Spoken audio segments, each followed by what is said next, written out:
It all happened blisteringly fast, though not without some form of warning. "On guard!"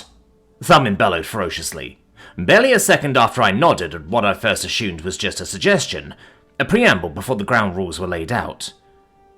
I should have expected nothing less from a sparring match, though. But honestly, it was just as well that this started as abruptly as it did. Real life rarely gave you any signs or warnings, if any, after all. I could feel my training kicking into action, adrenaline coursing through me as the Lupinor charged forwards, following a solid kick of mana radiation warnings. My breath hitched. Then I darted left. The glint of his longsword flashed past my lenses, just enough to tell me I barely dodged his first attack.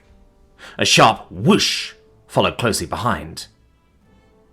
Time slowed to a crawl right at that moment as he sped past. Alert! Only for several things to happen in rapid succession. 1.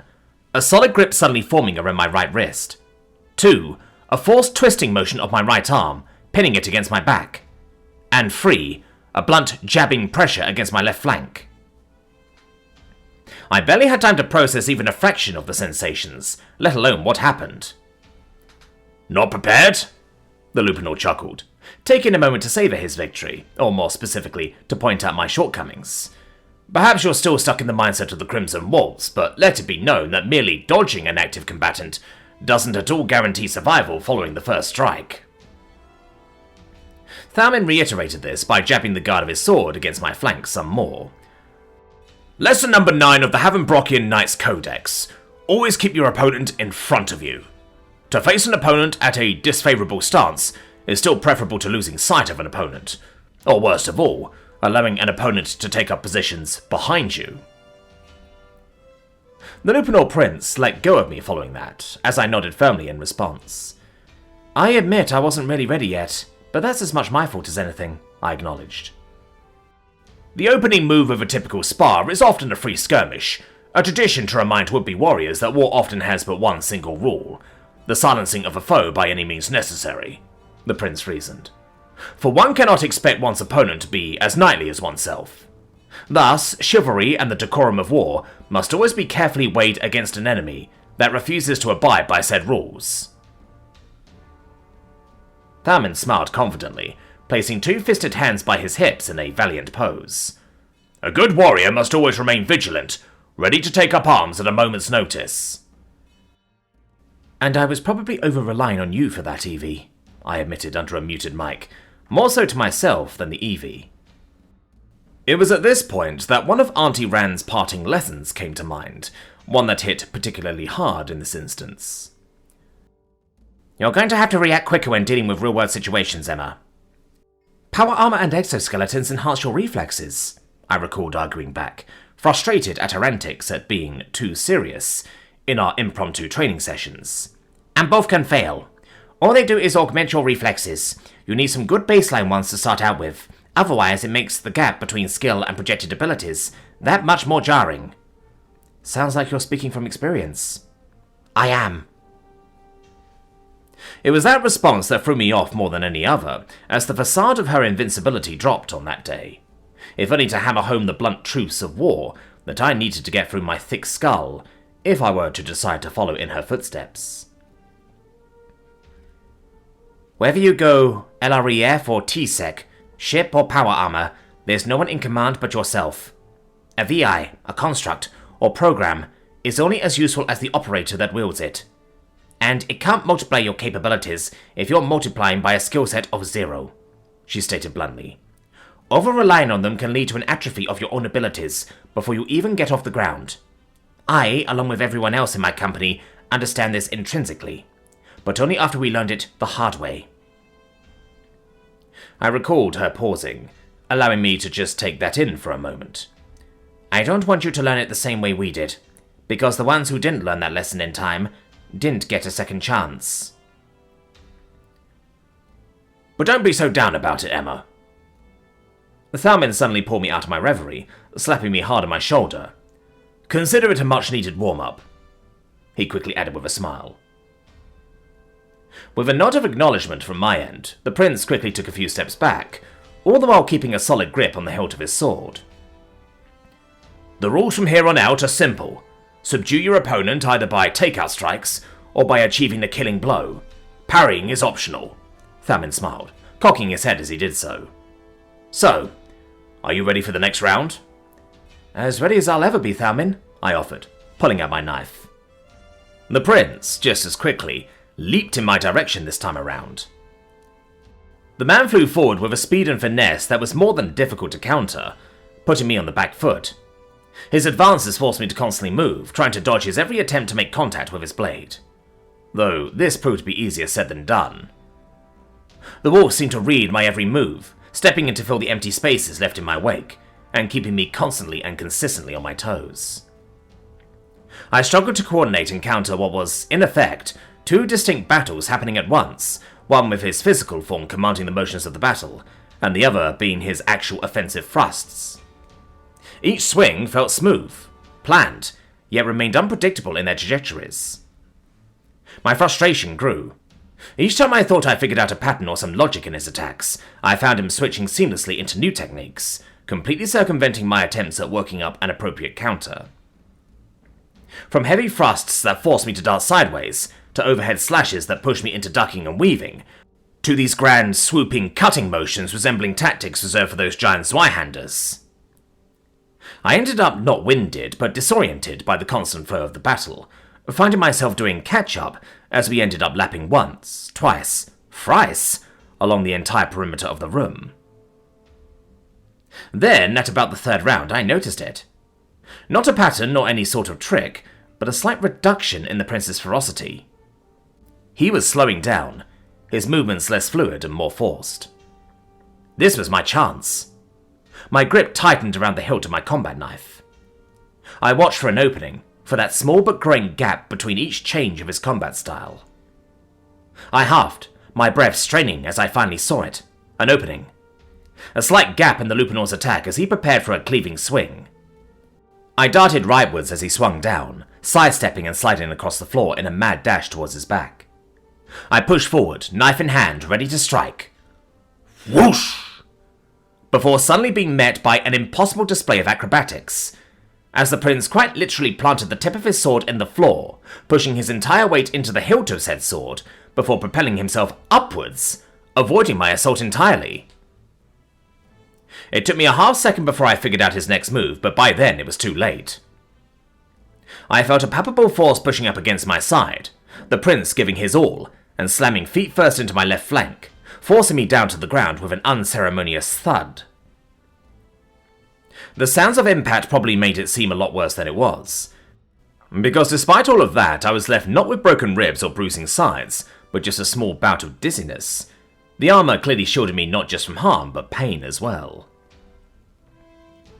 To say the mismatch of motion and sensation was jarring would have been quite the understatement, as I felt that barrier between armor and skin more palpably than ever before. I watched haggardly from the floor as Thamin approached with his sword, pointing the tip of his blade beneath my helmet's lower chin. We stared at each other in a moment of silence before he swapped out the blade for a hand and held me back to my feet. Lesson number 12 of the Havenbrockian Knights Codex. If at all possible, take the initiative. Don't just react to your opponent, but dictate the direction of a fight. Once momentum, your momentum, is solidified, then the fight is already half won. Thamin spoke proudly, resting his sword against his shoulder while he rolled both of them in semicircle motions. You definitely did a great job on keeping me on the back foot there, I nodded respectfully. I take it that the last opening I noticed in between your strikes was a trap then? I inquired with a cock of my hip. Indeed it was, he nodded. Though, to be fair, you fought well for someone untrained in the art of melee fighting.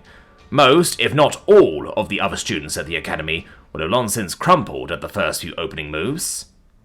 I appreciate that, Thamin. Thanks, I acknowledged, before following the prince's motions and taking several steps back, readying myself for another round. Though, I admit I was not expecting my trap to work as well as it did, if at all. Thamin chimed in abruptly, entering what I was quickly noticing was his relaxed battle stance, which was in effect a posture indistinguishable from his normal standing posture, yet one that he managed to switch up into any number of opening moves without any obvious tells. Oh? Your fall following my kick was unexpected. Indeed, that move was as much a Hail Mary on my part as your desperate final stand was for you. The prince continued, as he twiddle-tapped absent-mindedly away at the hilt of his sword. You're holding back, aren't you? He perked up a brow. Well... Before abruptly charging at me without any prior warning. I witnessed your fight with Ping. He spoke quickly, his sentences punctuated by each slash of his blade. You should have not flinched at what was, in effect, a fraction of that raging lunatic's attacks in the Crimson Waltz. He breathed out calmly, jumping back from our first mini-engagement and granting me a moment of reprieve. I'm not so much holding back. I took a deep breath, starting to feel the initial strains of the fight. As much as I am being honest about my capabilities, this is a spar, a training session after all, I managed out, before taking a page out of Thamin's earlier lesson and charging headfirst towards the Lupanor. I watched his features turn to mild yet pleasant surprise before he deftly dodged my charge. Honestly, he pondered, evading each and every one of my moves as if it was nothing. Oh, I see. Does this have something to do with your arachnous nature, Emma? He teased, causing me to enter a small bout of confusion, which was enough to fumble my momentum. The prince dealt a swift, swooping kick under my feet, causing me to lose my footing and fumble forward to the ground. I apologize for that low blow, he immediately spoke. But where was I? Oh yes, I'm assuming this is something to do with your exoskeleton frame, yes? I let out a loud sigh from the floor, nodding, before accepting the prince's outstretched hand once more. Yeah, it does, I admitted. Like I mentioned previously, the exoskeleton frame helps in enhancing not just our strength, but quite literally everything you can imagine.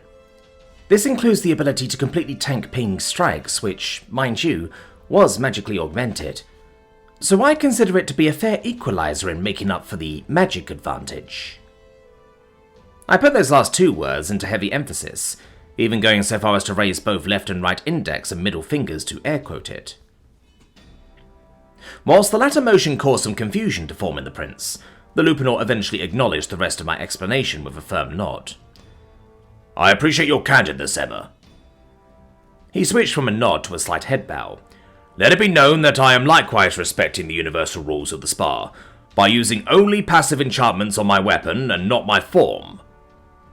He remarked with a slight smile, which soon shifted to something a lot more sly. I also see you're learning from my teachings already. Though, if you'd be so kind, I think you can hasten up the pace some more, eh? I'd like to finally have our blades clash. I nodded, getting back in position, and once more tightening the grip on my blade. I promise I won't hold back, I responded with an egging grin of my own, before charging right back into the breach. Thamin this time mirrored my charge, holding his sword in front of him, poised for some stylish overhead slash. I felt every stump of my armoured foot, every slight creak of the floorboards, as Thamin and I locked eyes, poised for the first clash of our blades. I ignored the Eevee's alerts, my attention squarely focused on his moves, with one particular goal in mind. I wouldn't just evade him this time around. I wouldn't dart around waiting for an opening like some would-be rogue. No, I was intent on parrying it. Though despite this commitment, a lingering and concerning thought did creep up down my spine. A fear, a worry, and a concern that this might end up worse than either of us could expect. But I was already locked in and committed to this trajectory. There was no going back now. My pupils narrowed to pinpricks as I rapidly extended my arm with the intent of parrying the prince's aggressive sideways slash. Thamin obliged, as I both felt and witnessed the force of his blade slamming into my own. Clink! They made contact. Chink! Then I felt something give. Scream! Snap! My heart sank, whilst Thamin's visage shattered. Shrang! Along with his blade. Time crawled to a cinematic frame-by-frame, as we both watched the blade split jaggedly down the centre, bits and pieces of the point of contrast scattering to the wayside, whilst the top half of the now dismembered sword found itself planted into the floorboards a few feet behind me. The battle came to an abrupt halt, ending with my blade stopping a solid few inches from his shoulder. The prince looked at me dumbfounded. his jaw hanging wide open whilst his body refused to budge an inch. We both stood there, completely silent for a moment, as the ramifications of this action sent my heart into a freefall straight into the deepest, darkest depths of my gut. "Thamin," I offered. I'm so sorry, His expression, formerly locked in shock and disbelief, quickly shifted into something I hadn't at all expected. "Alert! Localized surge of mana radiation detected. 320% above background radiation levels." An all-out fangy sneer. "Good one," he remarked, with an excited and heartfelt compliment, stepping back from my death blow before bowing to me once, as if to acknowledge my victory, even in spite of the collateral I'd wrought on what I assumed to be a priceless magical artifact. "What?" was my only response. Though the cause behind the Lupinor's perplexing response would become clear to me just moments later, as suddenly, and with actual warning this time, "Wade alert, mana radiation surge localizing in progress, front and rear." I watched as the Lupinor reached out with the hilt of his broken blade, and started reconstituting it. The smaller pieces rose up first, each shard and speck glowing an ethereal glow, before rapidly darting back towards its shattered hilt. It felt like I was watching the destruction of the blade in reverse, as each and every disparate piece slotted back perfectly into place, culminating in the largest piece in them all, the front half of the sword planted behind me, to launch skyward, spinning through the air before locking firmly into place. The now reformed sword then glowed white-hot in Thamin's hands. The jagged crack from before had, for lack of a better term, completely healed, leaving not a single trace of damage behind. Lesson number 20 of the Havenbrockian Knight's Codex. The element of surprise is more often than not the most lethal aspect of a fight. The Lupinor paused, before lunging right at me again, swooping into parry, before just as quickly aborting that move. Instead, he chose to swiftly outflank me, taking my hesitation to parry and my confusion at that abrupt swap in tactics to plant a well-placed strike behind me. Though rarely, some circumstances leave both parties surprised, in which case, victory is in the hand of the party that first regains initiative, he concluded, before taking a deep breath and moving several paces back towards his usual starting line. However, instead of squaring up again, the prince decided to sit down, landing cross-legged on the floor as he did so. I will admit, however, that I am left in considerable surprise at both the sharpness and strength of your blade. He placed his own sword down in front of him, gesturing for me to join. Would you care for an exchange? I acquiesced with a nervous nod, sitting down in front of him as we swapped weapons. A bunch of mana radiation signatures erupted the moment I started handling the weapon, as instead of a constant and consistent elevation from background readings, it instead pulsed, for lack of a better term. This prompted a snicker from the Lupinor as he reached for the blade's hilt, causing all of the errant fluctuations to quieten considerably, though not at all completely. It seems to be nervous of you, Emma, but that's probably more than I can say for its reactions to most other people. I raised a brow at that, cocking my head as I did so. I'm assuming you aren't being metaphorical or overly sentimental here, are you? I shot back. I can still tell when spells are being cast, or when mana is atypically higher than what it should be. A keen eye, I see. Thamin smiled back in response.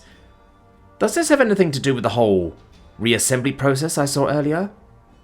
Indeed it does.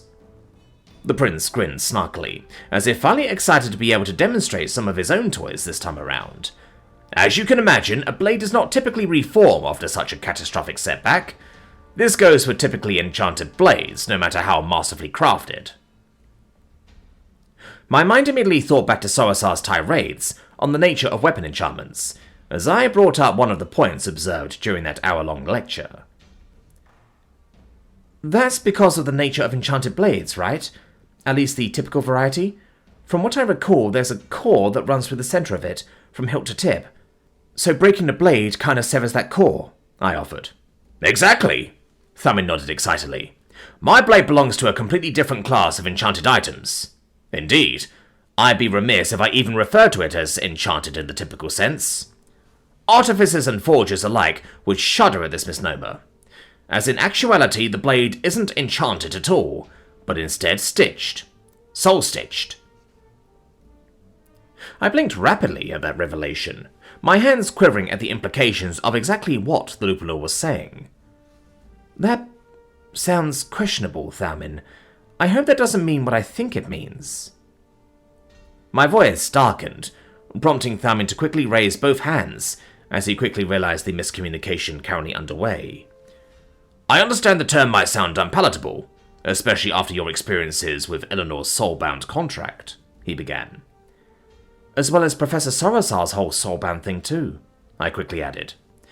This is all very understandable, Emma. Thalmin spoke empathetically. However, the concept is far less malicious than both examples, he continued reassuringly. Whereas soul binding has rather questionable intentions and methods, soul stitching, on the other hand, is the art of imbuing an item or artifact with an errant soul. I blinked rapidly at that answer, trying my best to make heads or tails of it. A what now? An errant soul, Thalmin reiterated. The soul of a magical beast that must be tamed, domesticated, and taken in as a companion for years prior to the process. Indeed, the process can only be done with the souls of those beasts willing enough to continue on the errant journeys and adventures of their masters. That answer completely reframed everything, as Thalmin's tone of voice shifted to this sort of poignant and thoughtful one, prompting me to make the obvious connection as to the origins of his sword. I'm sorry about the loss of your pet, Thalmin, I replied, before quickly realizing how this recontextualized the previous instant. Oh god! Oh no! I'm sorry for hurting your pet soul, Thalmin, I managed out in a series of confused stutters, prompting the prince to break out into a series of boisterous, wolfy laughs. There is no cause for concern, Emma. It is quite all right. Shattering my soul causes no harm or distress to Ember Stride. Indeed. The actual thinking mind of a creature is often considered to already be lost following soul stitching. His tone shifted once more into one of remorse. I like to think that he's still there, though, and if he is, I can guarantee that there is no cause for concern. Right, I acknowledged worryingly. If you are in there, I'm sorry, little guy. Oh, my former mount was most certainly not little, Emma, Thalmin chided. I'll take your word for it, Thalmin. Though this does raise a question. You mentioned how soul-stitching items or weapons requires a willing magical animal, right? I can't imagine that's all that common, especially if you have to raise it as a pet or whatnot. Where are you going with this, Emma? Well, I was just wondering if there were less reputable forms of soul-stitching, if you catch my meaning. Thalmin's features darkened for a moment, before he finally committed to a short yet worrying answer. Yes, those archmages with wills and souls powerful and dark enough have been known to do so. However, the results have been less than favourable, with soul-stitched items ending up either destroying themselves or their would-be masters. I could only nod warily in response following that, as Thalmin quickly shifted his attention to the other elephant in the room. Now this... He spoke, holding my blade by the hilt. I would like to know exactly how your unenchanted, mannerless blade was able to shatter and sever Ember Stride. To avoid going into an industrial and material science tangent, I'll keep it brief. You know how blades are typically made sharper, right? Yes. Refining an edge, typically by thinning it in either the sharpening or forging process, amongst many other considerations, of course. Well, just imagine if you managed to make a blade so thin that its leading edge is about 100 times thinner than an ur. That's how thin this leading edge is. It took Thalmin a few seconds to really wrap his head around that, his hand moving to caress his forehead as he began making circular motions around the side of his temples. Such blades are possible, he acknowledged, but that is firmly within the realm of magic, artificing, or more accurately, advanced forgery. I felt a snicker coming up at that last statement, reminding me of Sorosar's little master forger joke from a week back. Moreover, such a blade without enchantments would simply be too delicate for any sort of use, he reasoned. You're right. Typical materials, even way into the early contemporary era, were too delicate for monomolecular blades. However, as time went on, we managed to invent different methods of combining, producing, and also maintaining these new materials capable of withstanding the forces involved. Granted, it requires a bit more maintenance than the typical blade, but the processes and equipment involved in doing that is rather simple, all things considered. Thamin remained unresponsive following that answer, as he simply regarded the knife in silence for a moment before conjuring up a piece of fruit from his pocket, throwing it up high, and allowing it to slice cleanly through the blade. Impressive, was all he said, before handing the blade back to me. While I would typically request some form of proof... Thamin trailed off, reaching for one of the cleanly sliced pieces of fruit that had landed squarely on his lap, and snacking down on it. I think the results of his actions speak for itself. We both exchanged some banter following that. Thamin even offered me a piece of fruit, only to once more be met with the sullen reality of my permanently suited disposition. Topics ranged, though they remained primarily within the realm of swordsmanship and bladed weapons, the prince running through about 100 different configurations that Ember Strike can morph into. From arming saws to longswords to spears, polearms and blades that I literally had no name for. The prince was quite literally wielding an arsenal in his sheath. Eventually it was time for another round, though it was clear that both of us weren't really filling up for it. Thankfully, we were both saved by the bell with the arrival of a certain Philinor, arriving through those double doors, with several more upper yearsmen in tow. I apologise for the interruption, but I'm afraid that both of you will have to make way for another reservation. It's quite alright, Professor, I responded. We were actually just leaving. With a dip of our heads, we left past the Professor and the gaggle of ogling upper yearsmen, some of which had a few choice words as we left earshot. Preparing for the quest of the ever-blooming blossom, no doubt. Ah, yes! That little affair! I believe these are the more destitute amidst our ranks. They probably lack the means to expedite this quest. Shame. We shall see if they make it back in time then, if at all. But isn't the Armoured One currently a library card holder? If they are, I'd like to see what great things we can see out of them. Or alternatively, what can we derive out of them? They are, after all, in our house, no? I didn't bother on focusing on whatever else they had to say, as even I could see Thamin's lips curling up into a bout of disgust towards them. A part of me was tempted to give them a taste of some human vulgarity. However, another part of me held out hope that amidst one of them was another Etholin, or perhaps even another Thacia or Thamin. Why do they make it so hard to be a diplomat? I thought to myself.